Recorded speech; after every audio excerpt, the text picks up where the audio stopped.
श्री कृष्णा की प्रेरक कहानी श्री कृष्णा और साधु ब्राह्मण। एक बार द्वापर युग में वृंदावन नामक एक छोटे से गांव में साधु ब्राह्मण रहते थे। वे अत्यंत पवित्र और धार्मिक व्यक्ति थे जो अपने जीवन को भगवान विष्णु के ध्यान और भजन में समर्पित किया करते थे।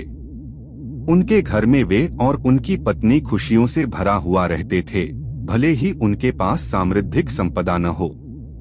एक दिन उन्हें पवित्र वृंदावन नगर में अपने समर्थ मित्र श्री कृष्ण का दर्शन करने का मौका मिला। भगवान कृष्ण ने साधु ब्राह्मण का स्वागत किया और उन्हें अपने आसन पर बिठाया। साधु ब्राह्मण ने अपने गहनत्व से रहित अपने पूरे मन और भाव से भगवान कृष्ण का ध्यान किया। वे अपने आंतरिक शांति के साथ भगवान के चरणों में लीन हो गए। भगवान कृष्ण ने उनकी भक्ति को देखकर उनसे पूछा, भ्राता, तुम्हारे द्वारा किया गया ध्यान क्या है और इससे क्या प्राप्त होता है?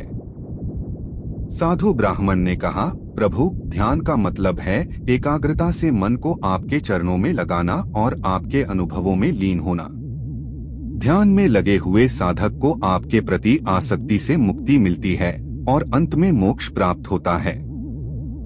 भगवान श्री कृष्ण ने साधु ब्राह्मण की भक्ति को स्वीकार करते हुए कहा, हे साधु, तुम्हारे ध्यान की शक्ति और तुम्हारे विश्वास का परिणाम स्पष्ट है।